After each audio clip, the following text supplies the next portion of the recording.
اللہ رب العالمین کا بے حد کرم ہوا، احسان ہوا کہ اللہ رب العالمین تمام کاموں سے فارغ کر کے مسجد میں آنے کی توفیق عطا فرمائی ہے۔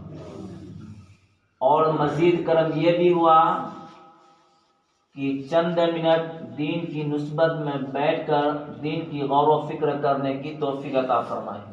آگے آ جائیے۔ اللہ تبارک و تعالیٰ سے دعا کریں کہ ہم سب کا بیٹھنا اللہ تبارک و تعالیٰ قبول فرمائے۔ میرے بھائیوں، آج دنیا کے اندر مسلمان بے حد پریشان ہے، ہر طرف سے ظلم کا سامنا کرنا پڑتا ہے۔ ہمارے مسجدوں کے اوپر روزانہ حملہ ہوتی ہے، نئے نئے راستے نکالتے ہیں اسلام کو مٹانے کے لیے، اس دین کو ختم کرنے کے لیے۔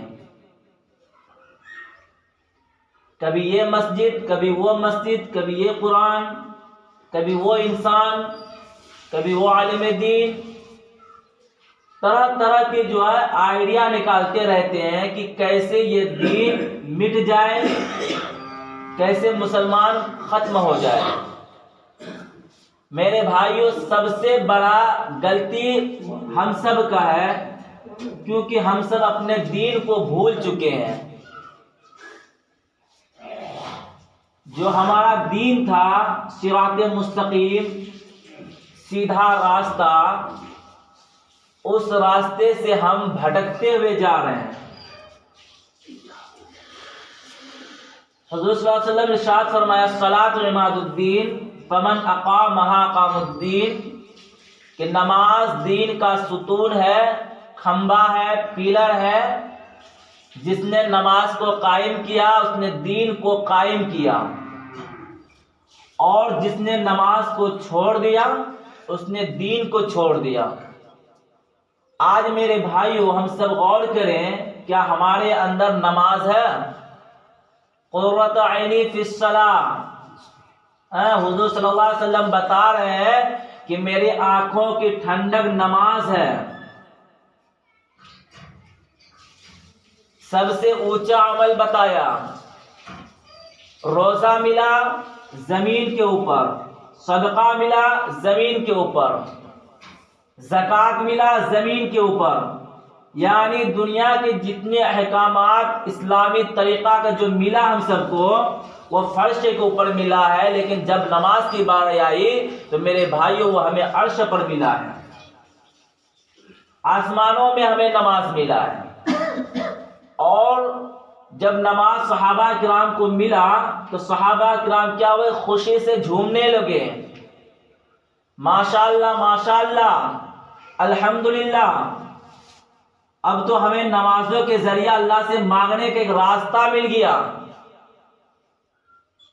ایک طریقہ مل گیا۔ ہم اب اللہ کو خوشی خوشی راضی کر لیں گے، اللہ کو منا لیں گے۔ میرے بھائیو، ہم سب نماز میں کھڑا ہوتے ہیں، پڑھتے ہیں الحمدللہ رب العالمین، کی تمام تعریفیں اللہ تعالیٰ کے لیے ہے، الرحمن الرحیم، رحم کرنے والا ہے۔ بتایا جاتا ہے جو شخص نماز میں کھڑا ہوتا ہے وہ اللہ تبارک و تعالیٰ سے بات چیت کرتا ہے، کلام کرتا ہے، گفتگو ہوتی ہے۔ نمازوں کے ذریعے اللہ تعالیٰ سے بات ہوتی ہے۔ آج آپ کوئی پی ایم سے بات نہیں کر سکتے، چیف منسٹر سے بات نہیں کر سکتے۔ اگر ان کے پاس جانا ہوتا ہے تو عرضی لگانا پڑتا ہے اس کے پی او سے، اس سے بھی نیچے نیچے کے پاس جانا پڑتا ہے، کہاں ملے گا، کس وقت ملے گا، کیا ٹائم ہوگا، کس وقت وہ ہمارے تو مخاطب ہوں گے، ہماری سنے گا یا نہ سنے گا۔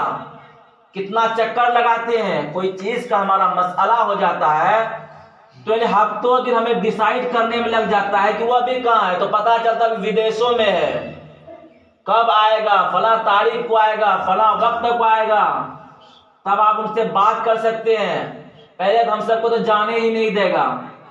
یہ دنیا کا بادشاہ اور وہ بادشاہ جو پورے دنیا کا، زمین کا، آسمان کا، پہاڑ کا، ذرہ کا، سمندر کا، مچھلی کا، ہر چیز کا مالک ہے، وہ ہمارے لیے راستہ نکال دیا.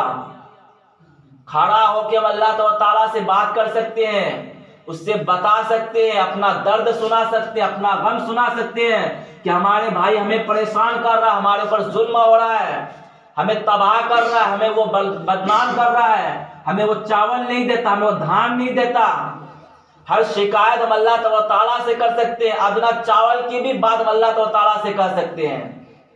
ہمارا یہ بیماری ہے، ہمارے اوپر وہ مصیبت ہو گیا، ہمارے گھر میں بیماری چل رہی ہے، فاقہ چل رہا ہے، ہر ایک چیز اللہ تعالیٰ سے ہم بتا سکتے ہیں.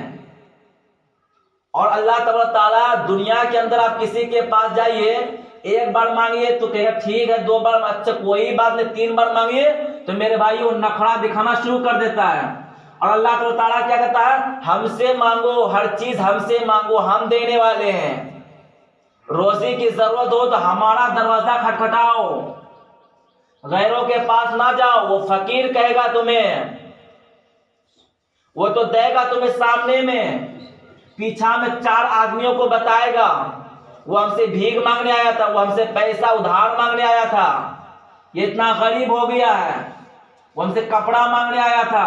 اور اللہ تعالیٰ کسی کو کچھ نہیں بتانے والا. اللہ خوش ہوتا ہے کہ میرا بندہ میرے سامنے جھکا، ہم سے مانگ رہا ہے.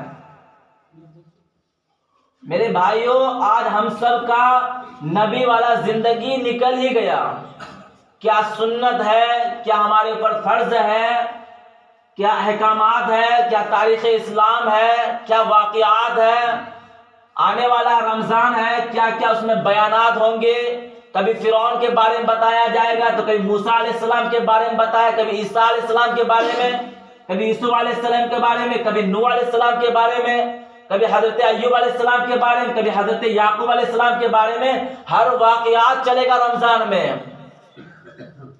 ہر وہ چیز بتائے گا. دیکھو ایک قوم تھا تم سے بڑا طاقتور تھا، وہ سب ہلاک ہوا، برباد ہوا. اور صحابہ کرام کا شوق ہی کچھ زیادہ تھا. حضرت ام عمارہ رضی اللہ تعالی عنہا کا بیٹا تھا حضرت حبیب رضی اللہ عنہ، ایک کافر مسلمہ کذاب تھا. وہ نبوت کا دعویٰ کرتا تھا کہ میں نبی ہوں. تو حضور صلی اللہ علیہ وسلم حضرت حبیب رضی اللہ عنہ کو بھیجا کہ جاؤ مسلمہ کذاب سے کہو، کافر مسلمہ کذاب سے کہو کہ وہ توبہ کر لے. جو وہ کہتا ہے کہ میں نبی ہوں، نبوت کا جو دعویٰ کرتا ہے، اس سے جا کے کہو کہ توبہ کر لے. حضرت حبیب رضی اللہ تعالیٰ عنہ ان کے پاس گئے تو کیا ہوا؟ حضرت حبیب رضی اللہ عنہ کو پکڑ لیا اور کہنے لگا کافر مسلمہ، اتشہد انی رسول اللہ، کہ تو گواہی دیتا ہے کہ میں اللہ کا رسول ہوں. اس نے کہا نہیں، میں گواہی نہیں دیتا، تو اللہ کا رسول ہے. تو اس نے کیا کہا؟ اتشہد ان محمد رسول اللہ، کہ تو گواہی دیتا ہے کہ محمد صلی اللہ علیہ وسلم اللہ کا رسول ہے. کہا ہاں میں گواہی دیتا ہوں کہ حضور صلی اللہ علیہ وسلم اللہ کے رسول ہیں. تو مسلمہ کذاب کیا کہا؟ نہیں تم میری نبوت کی گواہی دے. کہا میں نہیں دیتا. اس نے کیا کیا؟ ایک ہاتھ کاٹ دیا. پھر کہا میری نبوت کی گواہی دے.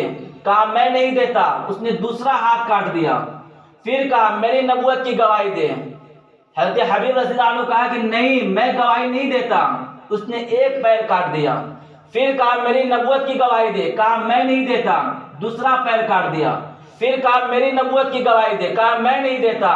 زبان کھینچ کر کاٹ دیا. پھر کہا میری نبوت کی گواہی دے. کہا نہیں دیتا. سر ہلا کر انکار کیا. زندہ بکری کی طرح گوشت اتارنا شروع کر دیا اس کا. آخر تڑپ تڑپ کر سسک کر دم توڑ دیا، لیکن زبان سے یہ نہیں کہا کہ تو اللہ کا رسول ہے.